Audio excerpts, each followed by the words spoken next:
Welcome to the DevPortal Awards Gala event of the year 2022. We are delighted and proud to have arrived to the point of the award ceremony and super excited to share with you the trends and insights that presented themselves this year.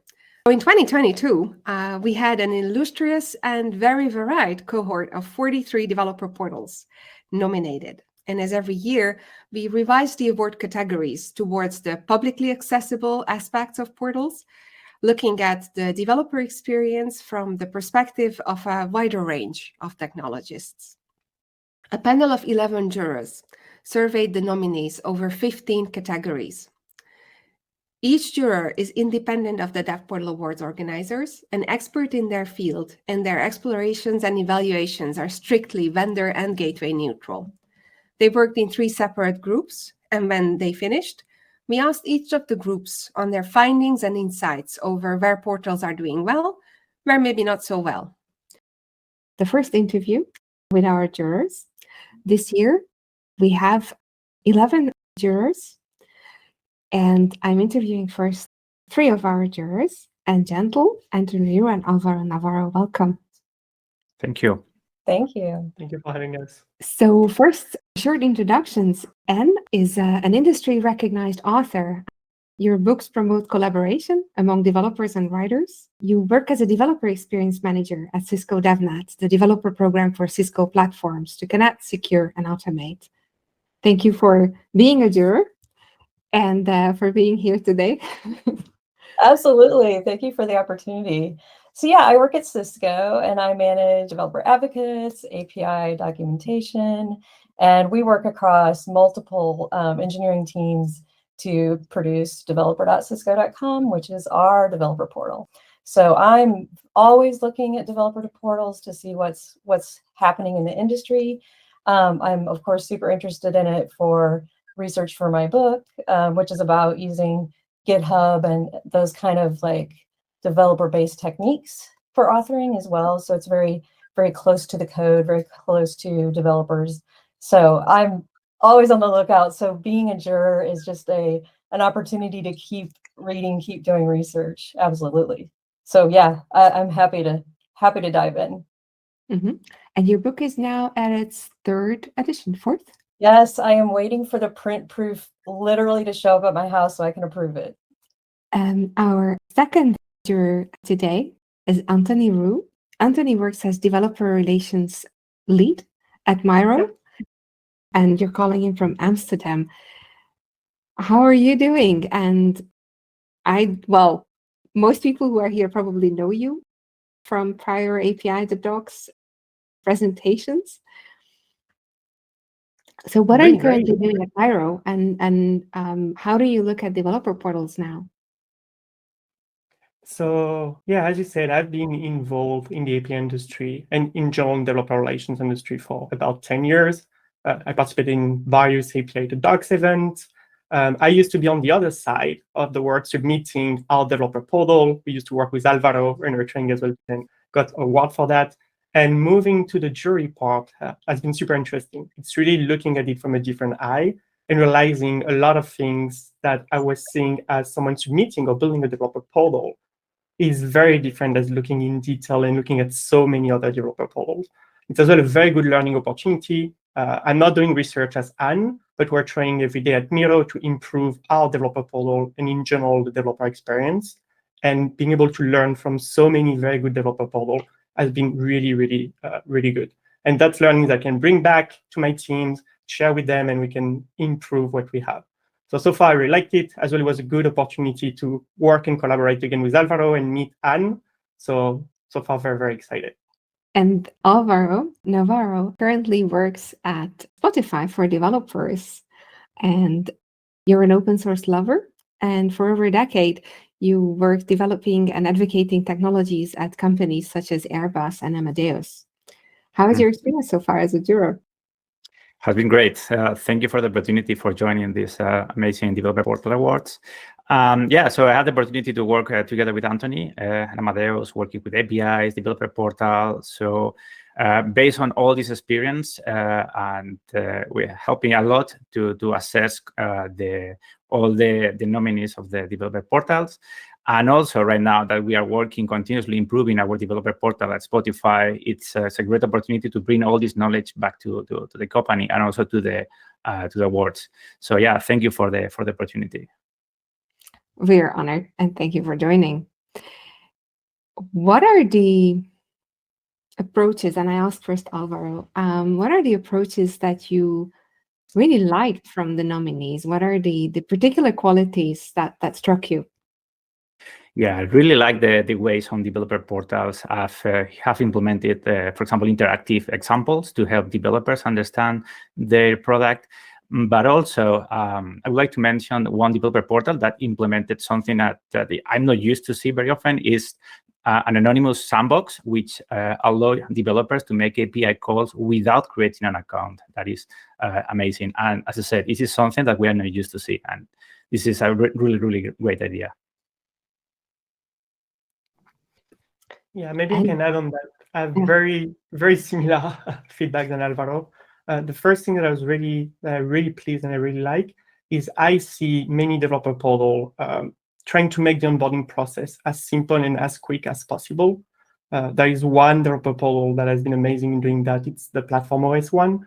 They have a one-click setup. You can literally set up all your environment and start playing with it in a second, and that was fantastic. I really liked as well the part of being able to start testing, the one you mentioned, Alvaro, the anonymous sandbox, where you go to the developer portal, you access the interactive documentation, and you're able to test it right away. There's literally no barrier to test. And that was very, very good. If I remember well, that was Fiserv. And the other thing that I would like to highlight as well is, and I think that's improvement that I've seen over the last years, is there are more and more visual testing. They're offering more visual way of testing instead of just, there's this thing when we've been accessing a lot of text-based portal, we spend our life reading JSON. It's really refreshing to see companies that are bringing a new layer to that. And the one you name, Alvaro, which you have a demo application, visual demo application you can play with, that is linked to the documentation next to it. I found that brilliant. And that's improved a lot, the developer experience. So yeah, big kudos to Chase, I believe, on that. Yes, and that's the one that really, really struck me, was that people were working really hard on use cases, which I know are hard to come up with. You have to really think about interactions, think about what the users really want to do, and then code it. And I think the Chase one absolutely stuck out to me. It's interactive in the browser. It's very step-by-step still, and explaining to anyone who, even if you're new to fintech, or you kind of have to think through, well, what is my app really doing? It just was a great visual and very, self-explanatory. I really, really appreciated that one. And if you think about it, it's very inclusive as well, right? It means where before you needed to have some more technical background or being able to browse and test these APIs, having a visual layout on that, it invites many other different persona, or people have different backgrounds. So yeah, that's true.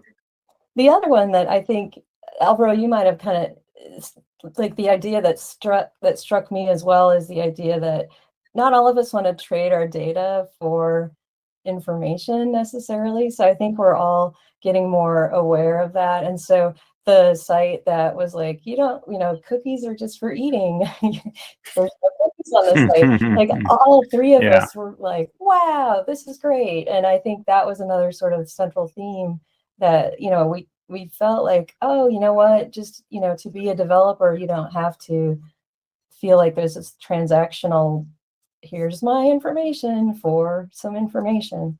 So that one was just, all three of us it was a jaw-dropping moment. What would be the one feature beyond cookies are for eating that used to be a novelty, like the ones that you just mentioned years prior? And I am really glad to see that it's becoming kind of the standard expectations from a DevPortal. I think I have two that comes in my mind. The first one is the one we mentioned before. Interactive documentation and interactive reference documentation became now a standard, when if you look at a couple of years back, it was not. And that, for me, that was one of the biggest improvements in developer experience. Not having to set up a developer environment just to discover or test quickly something. That's been a very, very good improvement.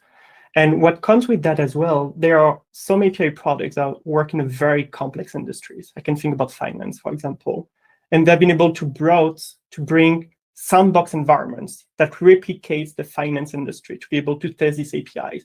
Where in the past, it was almost like, well, if you're not part of that industry, you cannot really test anything. You cannot really discover that. All this sandboxing, which is free and accessible to everybody in a simple way for these APIs, for me has been a big revolution as well that I'm very happy to see. And I think that now sandboxing became part of a standard requirement when you build API products, which was not a couple of years back. I think that's very true. And I think, infrastructure accessibility is super important. In one of our catchphrases is not about everybody has $1 million worth of Cisco gear laying around. And so it is part of that accessibility everywhere. And I think one that really, stood out to me is the Mercedes-Benz site where they sandbox and you can bring your own car. That was amazing. I'm like, okay, time to go get a Mercedes because that's a great developer experience. So I do think just, sandboxing, accessible infrastructure, just making gear available is just what everyone needs. Software developers, infrastructure engineers. If you're in DevOps, it actually encompasses a broad array of technologists. Yeah, I fully agree. I think one of the most interesting things are the interactivity with the developer portal. To me, the biggest or the most interesting one is the examples, but also the API reference that in the past used to be something static, and now having the typical API reference where you can make API calls, modify the parameters, etc., is like a standard for every developer portal. I think that's super important. One of the things I really love that is again, and standard these days is multiple programming languages when reading examples, not focus only on the 2-3 typical programming language. Like, okay, so this is enough for everyone. So now it's like we try to cover all the different profiles, personas from the developer community, and that's super, super important. When you say interactive, and you're really happy to see more interactivity on portals, when you say interactive, where does that start? What is interactive?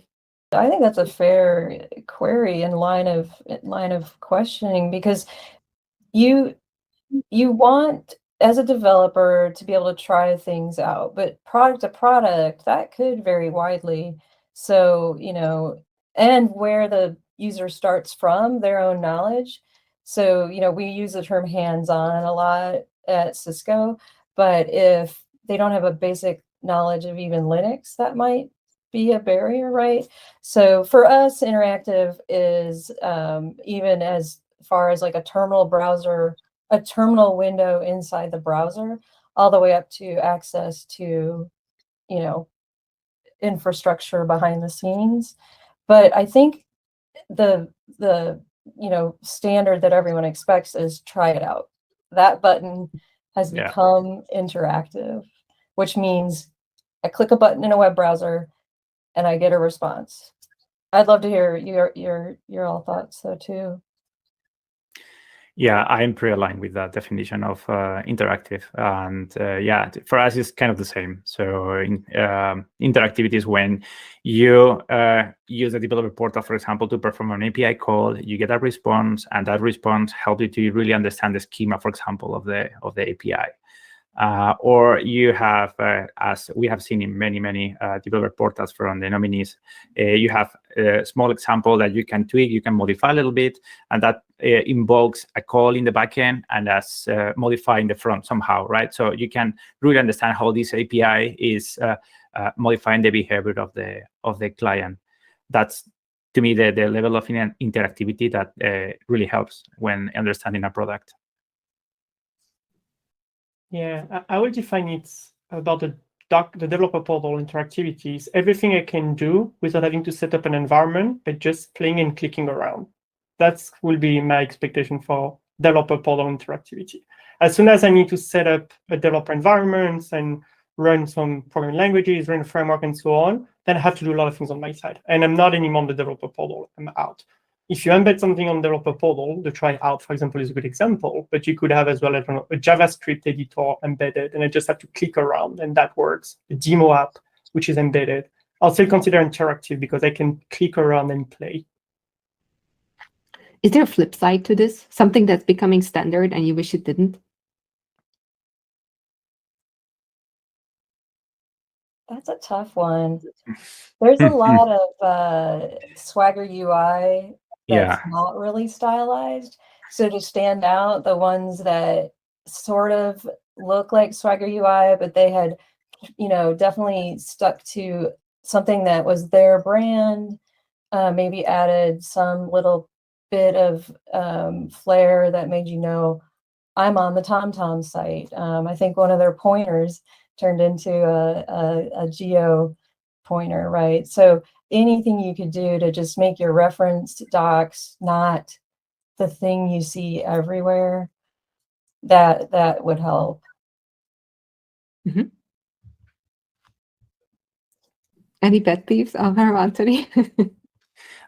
I was actually thinking about Swagger as well, because implementing and integrating an API reference is not easy, and many developers portals, choose to integrate Swagger UI, which works fine, brings many functionalities out of the box. But if you don't, tweak a little bit the UI part, the integration with the rest of the portal, from visual perspective, doesn't look good. And yeah, that's something that I've seen there, many times.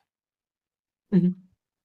I have one. It may be a little controversial, but OpenAPI specification brought a lot of very good things and automation, which means now almost all developer portals have client libraries, which is fantastic. And they have many languages.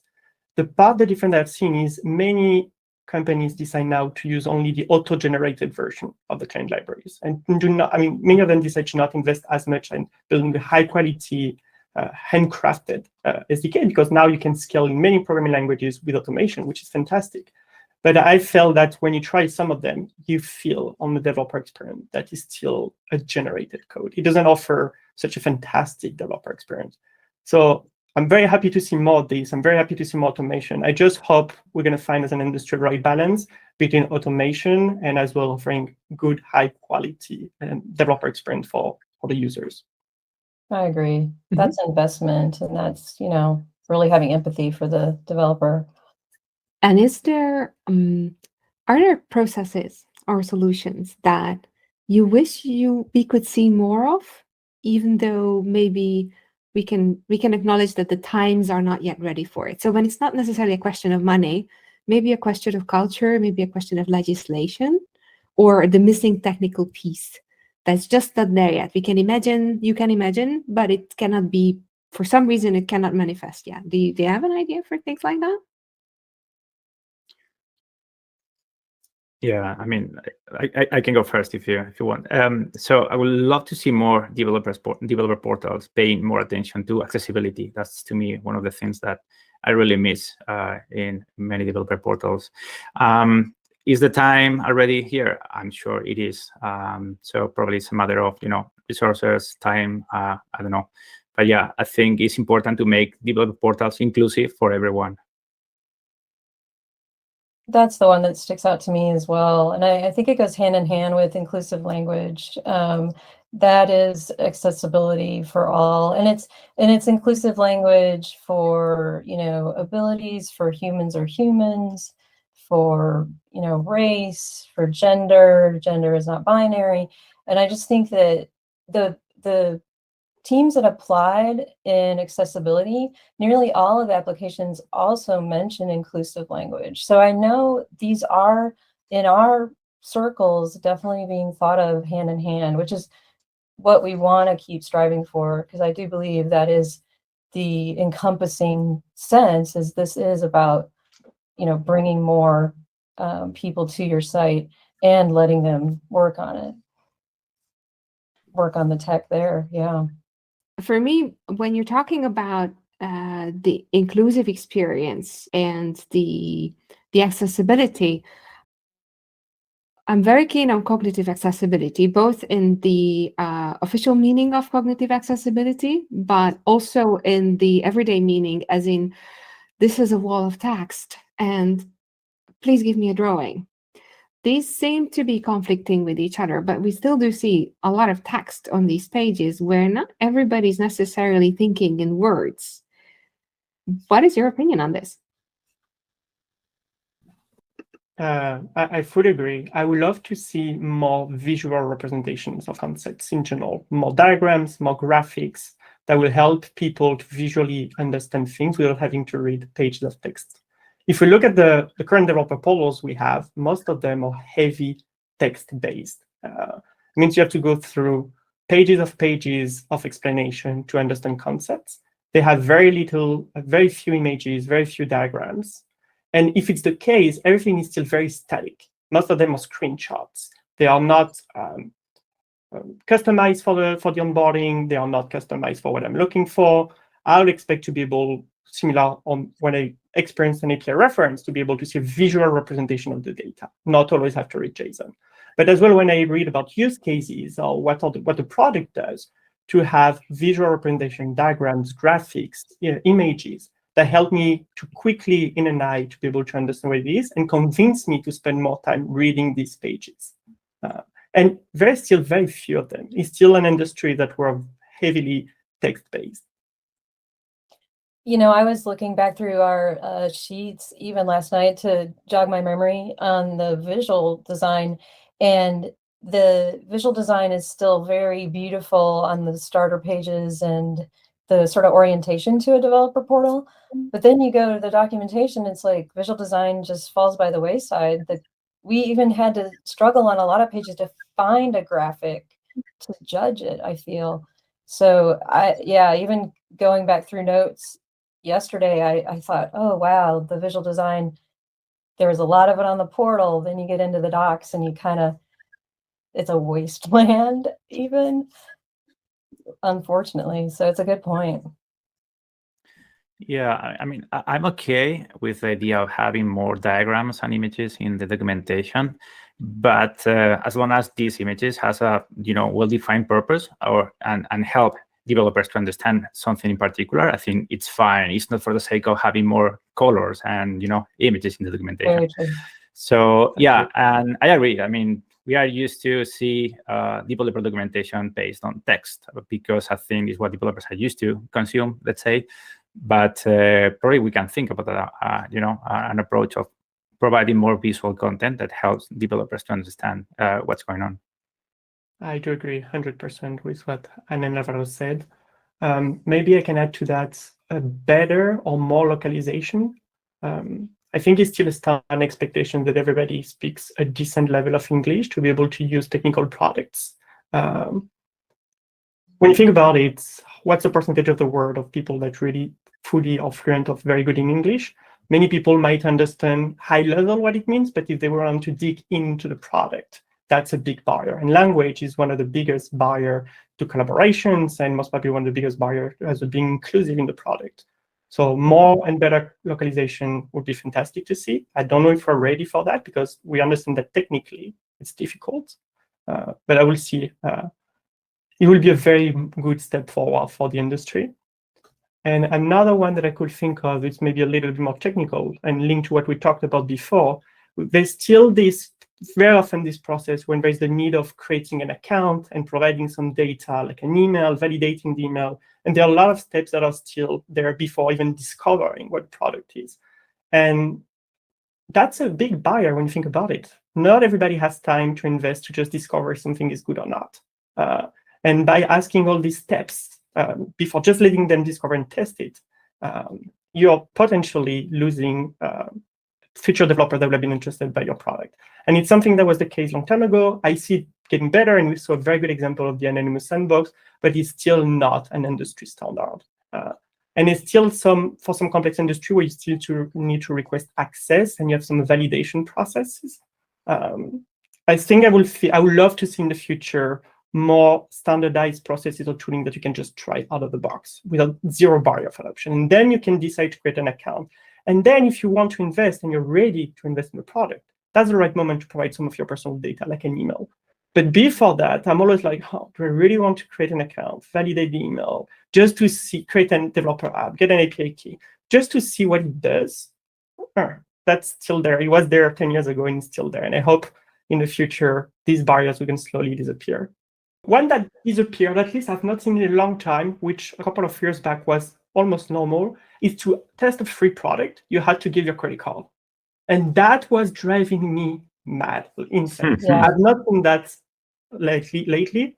So at least things are moving forward, but that feels That like, has hey, gotten better. test it for free, but give us your credit card information. Like, what?